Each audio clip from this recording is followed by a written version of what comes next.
Violet Makunike ati iye ari kuripota kuna Donald Trump uye anyora tsamba achiti iye ari kukumbirawo kuinvestigatwe Thomas Mapfumo kuti ko mari yaanenge achizopinda nayo munyika dzinenge vana US idzi anenge adziwana kunani. Ari kuti iye so said from chimurenga guru to criminal benefiting from convicted fraudster money, all his music is now useless. Akanyora zvakare akati now writing President Trump's office about Mapfumo, he should be detained at the airport to account for 1.5 million US dollars if he accepted. Welcome back to the channel. Please don't forget to like and subscribe. After Thomas Mapfumo aita video achiti iye achazoenda kunoridza kuZimbabwe kwaka invitewa na sewikineyo izva zvina kubata vamwe zvakanaka vari kuti ivo ko iwewe tichiti tiri tese mustruggle. Then what happened? Imikani zvinhu zvacho zvakaoma regai tisvitse maoko takagumana kare kana hai vedu we aiwa tinofara madzoka zvakare. Please don't forget to do the right thing. Kungoti like, subscribe, umva mabaya notification bell pese patinoposta, you'll be the first person to know. Tichange tiri pano zvekutodaro muchaneta nesu. Alright, regai tipinde mutsamba yanyogwa naViolet Makunike. Request for investigation into the source of funds of Zimbabwean businessman Wikina Chivayo and financial dealings involving US-based musician Thomas Mapfumo, DSA or Madam. My name is Violet Makunike. I'm a charity worker and a concerned Zimbabwean UK citizen committed to fight against corruption.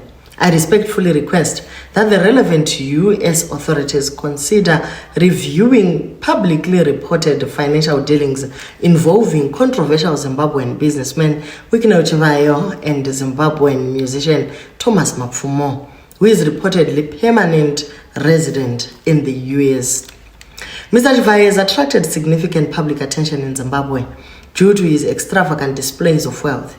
Media reports and his public social media posts show him distributing large sums of money, purchasing luxury vehicles for musicians, church leaders, politicians, and other individuals, donating buses to churches, acquiring private aircraft, and maintaining an exceptionally lavish lifestyle.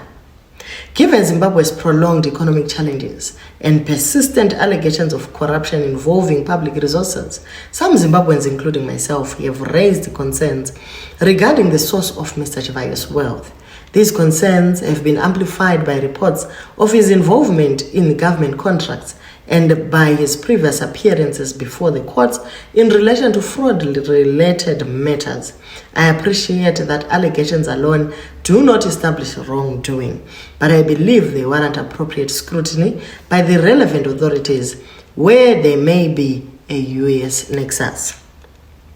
My particular concern relates to recent public announcements that Mr. Chivayo has reportedly agreed to pay Mr. Thomas Mapfumo approximately 500,000 to perform at musician Japreza's wedding and a further 1 million to perform at Mr. Chivayo's birthday celebration, amounting to a total of 1.5 million.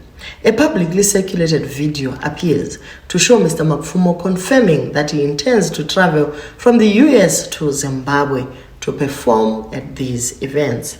Mr. Mapfumo has in the past publicly stated that he would not accept money from Mr. Chivayo because he believed the funds were questionable. His apparent decision to accept this substantial payment has therefore raised understandable public concern and questions regarding the source of funds involved. I respectfully ask whether the appropriate US authorities could determine whether these transactions comply with applicable US laws, including tax, anti-money laundering, and other relevant financial reporting requirements. If any payments are received by a US resident from foreign sources, I trust that they are subject to whatever reporting and taxation obligations are required under the US law. I'm not asking that any conclusions be drawn without evidence. Rather, I respectfully request that the relevant authorities assess whether these publicly reported transactions merit review and, if appropriate, investigate them in accordance with the US law. Thank you for your time and consideration. I appreciate the continued commitment of the US to promoting transparency, accountability, and the rule of law. Yours faithfully, Violet Makonike, a charity worker, copied FBI, Department of Justice, Internal Revenue Services, US Department of Treasury, Financial Crimes, and Office of Foreign Asset Control. So ndo ma-channels atorwa aya na Violet akati hapana mari iri kungozongopuwa munhu zvokuti ungodaro, isu tiripo, mari idzi dziri kufanira kushandiswa to better the country. Ime kani zvasiya manetizens akangoti kana nazvo akati kudona kwomwe muZimbabweni kutopingwa nemwe muZimbabweni hamudi kuona vamwe vana vachibudirira zvavakatiitira zvakanaka wani vaThomas Mapfumo kubva tiri zvanana vachiimba. Haisiri here reward yavo iyi kwamakore ese vakagara vari kuUS vasingauye kuZimbabwe? Haisiri here imwe reward? Manetizens ari kuti iwo vanhu musakanga muMapfumo lost a lot of assets in the hands of ZANU, and this is a form of compensation to him. Some Zimbabweans vane godo ndazobvuma zvangu kunyanya the old regime yakamukanganisira zvikuru. Sisi ava vanongorwadziwawo. Put yourself in the same shoes. Plus, if anything, Mapfumo is being paid to quit basa. Whether the amount is huge or not, it's none of a concern. Munu learn to live a quiet life, minding your own business. Thessalonians 4 verse 11. Eka zvakaoma. Vamwe vari kutofara vakati we salute this woman. If anything is above board, then there is nothing to worry. Munogotykeiko. Zvakaoma. I don't know about the other things that is being said about this woman, but pamari dziri kupuwa vanhu ka, she is right. Any country nemitemo will do that. Voona kuti hakusi kusuka mari here kuri kuitwa. If not, then there is nothing to worry about. Mari dzacho dziri kumbobva paiko. Pane chimugodhi here mari dzisingaperidzi. Kungoika nhamo dzevanhu vane mari hamudzi understanding. Mari yakawandisa kuri kutoshayikwa kuti toita sei nayo.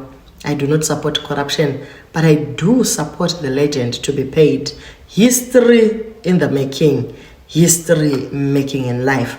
Vamkhanya ngavapiwe upfumi hwavo because he has done his best in his country to fight corruption. If the man is dirty, let it be washed in Washington and give it to Mapfumo. He deserves to be rewarded that amount, I guess. Uyu Violet ndiye uya kawo kumbo implicate kwa panyaya yeGoFund yasimba achizonetsana nana Uncle Saint kune vasinganyatsomuziva. Kana ati iye mari ichabuda here kana kuti US ichainvestigate, haasi kuzombomira zvokutodaro. Ende vanhu vari kutoti go sisivhai. Vamwewo vachingoti why do you hate your fellow Zimbabweans from benefiting? Usawanze godosha. Remember, Mapfumo is only a naturalized American. There are some real Americans who are not naturalized and benefited from payments by Zimbabweans. Lloyd Mayweather, Rick Ross, just to name a few, performed in Zimbabwe and were paid loads of cash. You never said a word about it. Now, just because it's a Zimbabwean who is benefiting, wakuda kuita noise. Miswa asha. Heka, vamwe vari kuti ndori vairi ravasiri kuona vaMapfumo. Inyongorosi ripachirauro iyo. Kudyira nekuburiswa mvura street. Watoita shamwari rini? Watoita shamwari rini? Iwe waitukana navo zuro uno. Wotenda kuti uri kutodiwa nemoyo wese? Uye wanzi uri kuzoenda kunogara navo kuloji ikoko. This is very sad, Mukoma Thomas. We are so devastated. Ndiko kupera kwa Mukoma Thomas. Dai vakatobata vavavharire vagonyatso understanda kuti vakomana havasi kudzora tsvimbo. Proof yacho munoionera kupiko yekuti apuwa imi zvakaoma. But anyway guys, ndo mixed sentiments ari mumastreets umu. Isusu tiri chingokupai zviri kutaurwa navanhu. Isusu comment hatina zvedu, tingoti vaMapfumo ngavaite zvinovaitira ivo nemhuri yavo. Ivo ndo vanoziva bhutsu yavakapfeka, ivo ndo vanoziva kuti vachabenefita chii. Imi muri kufungawo kuti chii? Kune vaya vane maonero avo, aiwa kandai. Macomments in the comment section. Thank you guys so much for watching, and please don't forget to like, share and subscribe. Muri pakadzika inside pemoyo wangu ndokudai zvakanyanyisa.